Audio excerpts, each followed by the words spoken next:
Welcome to episode 55 of Wonderspace. My name is Steve Cole, and over the past year I have been asking the same 6 questions to amazing people from around the world. The questions orbit around wonder and stories of hopefulness, and the setting for each journey is this shared window on the space station, from where we see everything from a different perspective. Before we introduce our guest, our friends at asknature.org are going to help us to re-wonder.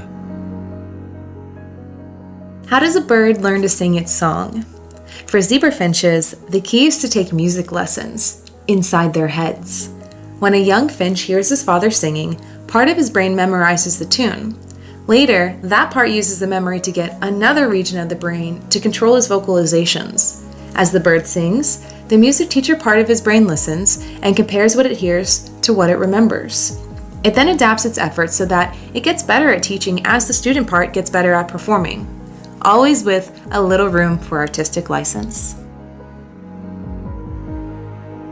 Our orbit this week will take us over Europe to central India, and to experience these views with us in this ultimate window seat, we welcome Dhiraj Mukherjee. Dhiraj is the co-founder of Shazam Entertainment, which was the world's first mobile phone music recognition service. Shazam was acquired by Apple in 2017, and Dhiraj is now an angel investor focused on emerging technologies and tech for good. The full-length interview with Dhiraj can be found on the Wonderspace podcast, which you will find on our website and on most podcast platforms. For this shortened video orbit, Dhiraj answers 3 of our 6 questions and starts by giving us a glimpse into his life story so far.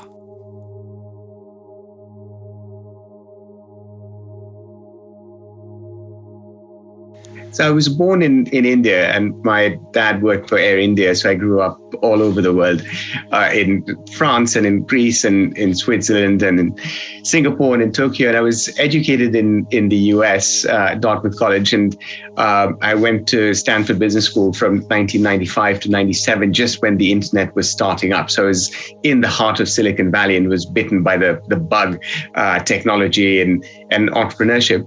And I moved to London in 1999 and then set up with 3 business partners, a company called Shazam, which is a music identification service.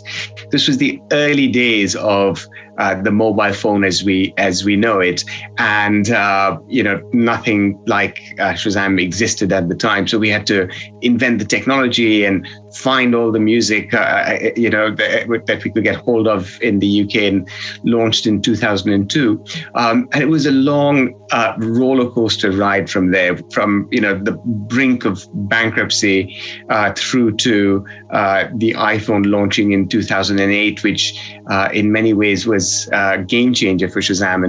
And we sold the business in 2018 to Apple, so it's now part of the Apple family, which allowed me to, I guess, evolve from innovation more towards the impact space. And what I particularly enjoy is investing in companies using technology for good. So anything from a company called MeVite, which helps avoid unconscious bias in the recruitment process, for instance. I've invested in a company called Beam, which crowdfunds career training for previously homeless people. My most recent investment is a company called On Hand, which matchmakes between corporate volunteers and opportunities to do good. So it's a broad range of things, but my latest, I guess, passion is the Sustainable Development Goal 13, so the climate crisis, and looking at ways that all of us individually and collectively can make a positive impact on the planet. And I recently ran a competition with the London School of Economics to look for innovations and breakthroughs with the help of students, things which they were excited about, which were making a difference. And I've invested in about 10 different companies using new forms of technology for renewable energy, for instance. And it's a learning journey, and I'm really enjoying, I guess, this new domain and trying to adapt my skills from being an entrepreneur to being an investor. So this intersection between innovation and impact.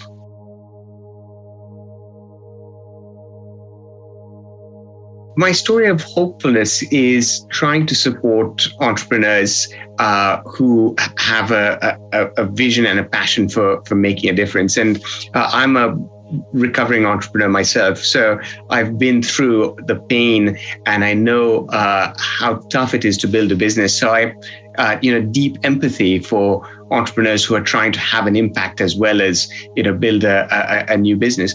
And I support a charity called the Queen's Commonwealth Trust, which was set up about 5 years ago, which supports entrepreneurs across the Commonwealth, so in about 50 countries, through funding, through skills, as well as creating a network of young people who are set out to make an impact and make a difference. And by creating this community and by allowing the exchange of ideas and inspiring others and sharing stories and sharing resources, I feel really optimistic that a large part of our planet, we will see this next generation of businesses which will grow and take shape and give a chance for other young people to participate as well, and hopefully go on to become large companies in their own right. So I'm a big believer, I guess, in business as a force for good, and I think it's the interaction between the people with the hopes and dreams and the passion to go out and do something about it, and then those who can support them, perhaps from their experience, perhaps from the connections that they have, perhaps literally as being a cheerleader or a supporter. So I think the Queen's Commonwealth Trust is an organization which really inspires me.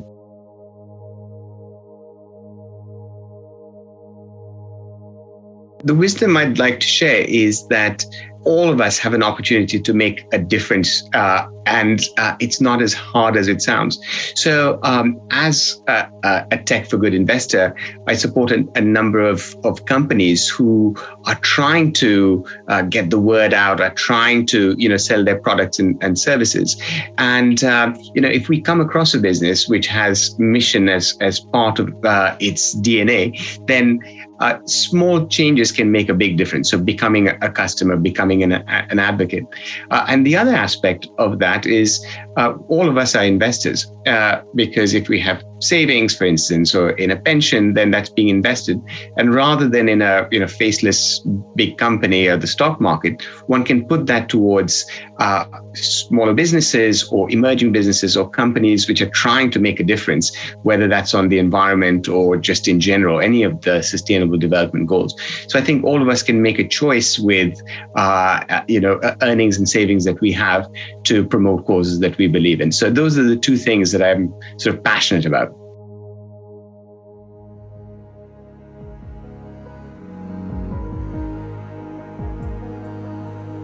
More information about Dhiraj can be found on his website, dhirajmukherjee.com.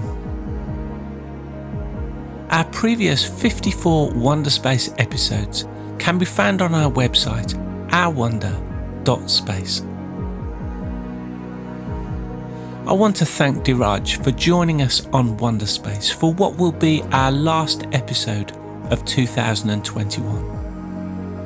In the light of all the challenges and restrictions, I hope over Christmas that you are able to take time to reset and re-wonder, but also to engage with stories of inspiration and hopefulness that are found in every community, town, camp, slum, favela, and city. On behalf of everyone at Wonderspace and Ask Nature, thank you for listening. Much love and peace to you all.